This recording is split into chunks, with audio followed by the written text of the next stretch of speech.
What's going on, everybody? Welcome to a little bit after and play this stream back. Welcome and thank you so much to everybody that is new to the channel, uh, and especially my newer subscribers. I think today I've actually gained 3 subscribers, which is not a lot for a big channel, but for a small guy like me, 3 subscribers in a day is pretty good. I'm really happy about that, and it's great to have new people. And yeah, as you can see, we've got a little scrape up here.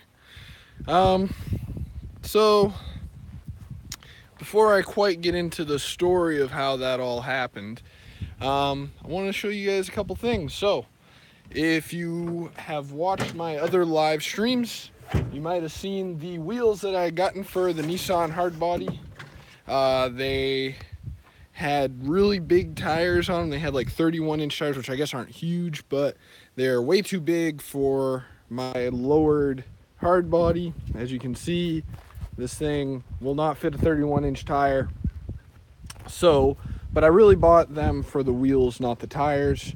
And now I have tires that should fit on the hard body on these nice wide wheels. They are stretched a little bit because unfortunately just I couldn't get tires, at least not used tires, that were wide enough for these wheels. So got them stretched, but not a lot. I'm not a huge fan of the stretched look, so yeah, I tried to do this as minimal as possible. If you are looking to do something like this, the size tire that I am running is a 215/60 on a 15-inch wheel. The wheels are 15 inches, 15-inch wheels, and they are 10 inches wide. So they're pretty wide, and they're on a 44 offset, so you got a pretty good lip on them. Yeah. So I've got them all together. The next thing I have to do before I can put them on the truck is I need to wait for the lug nuts to come in, because these wheels are old school Keystone style wheels. They don't use regular lug nuts. They use a type of lug nut that are commonly called a Keystone Classic. Essentially, the way this lug nut works is it's like a shank nut. It goes down into this hole between the stud and the actual hole there, and yeah, it holds it in. They actually make these wheels a lot thicker than most wheels, so you can't put a regular lug nut on there by accident. But the previous owner of these wheels did use regular lug nuts. He used like an acorn nut and did a little bit of damage on these holes, but it's fine. I'm going to do it right because I couldn't even thread a lug nut on to these wheels anyway. So now that we have an understanding of what's going on with the wheels, how did I get this pretty good cut on my face? It was a lot worse when it happened, as always with any type of injury. Well, to put these tires onto these wheels, there's only a couple ways you can do it because they are so stretched on these wheels. You have to find some way to get the sidewalls to push out. So like I said, we'll look back at this so you can see normally the sidewall would just go straight down this way, or maybe even a little bit in, but you can see I got about an inch on each side that these tires had to stretch out. So to do this, there's 2 different ways to do this. You can either do like a lot of the young kids are doing nowadays, and you can take ether or starting fluid and spray it in the tire and spray it around the bead and light it on fire while you're putting air into the valve. And then it'll basically have a little explosion inside the tire, and it'll push those the beads out onto the rim. And that's all fine and good, but I don't need to do it that way, because you see I've been around a little bit, and I'm not saying that's the worst way to do it. And sometimes if you have a big enough stretch, that's the only way to do it. But with the stretch that I just did for this truck, it wasn't necessary. Not that big of a stretch. So instead of doing that, what I did was I used what's called a Cheetah Tank or a bead blaster, depending on where you're from. So you take this tank and you fill it up off of shop air, and then you have your tire on the wheel and you're applying shop air to the valve. You have this tank full of air with like a big pipe on the end of it, and you put that thing right into the bead of the wheel and between the tire and the wheel, and you blast air inside it, and it rapidly just decompresses right into that tire, and that will literally blast the beads right onto the wheel. But the problem with that is when you expel that much air from a pressure vessel, it will push pretty hard. You're talking about 150 square, 150 pounds per square inch in that tank, about 5 gallons. So it's got some strength to it, and it takes a couple times to figure out, which way it's going to work.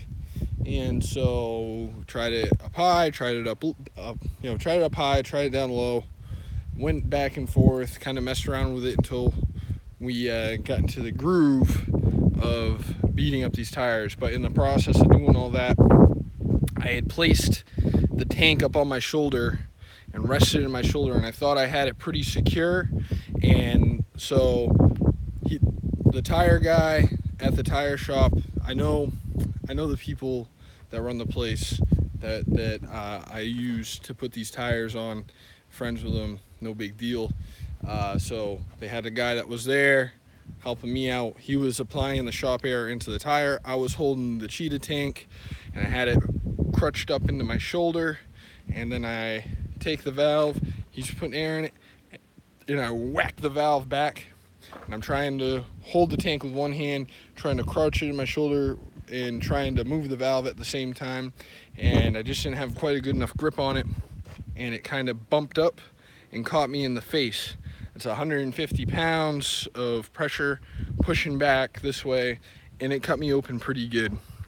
And it looked really bad at first. They all thought I was gonna have to go to the hospital because I was just bleeding everywhere. And he said, no big deal, because you gotta be really mindful of where you're at and the situation you're in. If I made a big scene about cutting my face after this happened, there's a pretty good chance that I would not be invited back into that shop to do my tires again. But if something bad happens, and they're helping you out and they're letting you do something that like a regular customer would not be able to do, then and something bad does happen and you're super cool about it, nothing serious comes of it, you're way more likely to get those favors in the future. I'm not seriously injured. I don't need to go to the hospital. Just might be a little bit bruised up in the next couple days. So if you see me in one of my videos or one of my streams and I got a big old black eye, well, that's why. So anyhow, that's what's going on with that. So yeah, I got that going on. I got some other things in the works for the hard body truck. I think tomorrow I should be getting a package in the mail so I can work on another small project for this truck. I have recorded footage on a product that I wanted to share with you guys. Not sponsored or anything like that. I'm too small of a channel for that, but it's just a really good little product. I have it all recorded, just a short video. You guys might find it interesting, cheap thing, whatever. If not, whatever. I want to put out content for you guys every single day.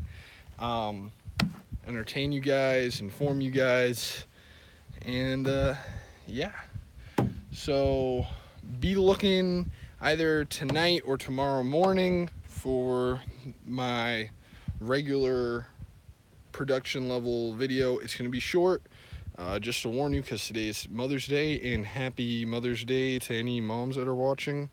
I know statistically it's unlikely that any moms are watching this because I don't have really any female viewers. I think almost all my viewers are men between the ages of 18 and 35 or so, for the most part. I mean, there's obviously a couple of you that don't fall into that demographic, but I don't have anybody. Last time I checked my analytics, I don't have anybody under 18 watching. I think I have like one or two people over the age of like 65, but the majority are like 24 or 25 and up. Um, so basically, people in my own demographic. Interesting. But yeah, if you happen to be a mom or whatever, you know, happy Mother's Day. So hope everybody's having a good day. And like I said, try to put up videos every day, but life, you still gotta, be a human. So that's what I'm working on. I'm barely human, but I'm getting there. So once again, hope you guys had a great weekend. Keep an eye out for that next video, and I will see you tomorrow.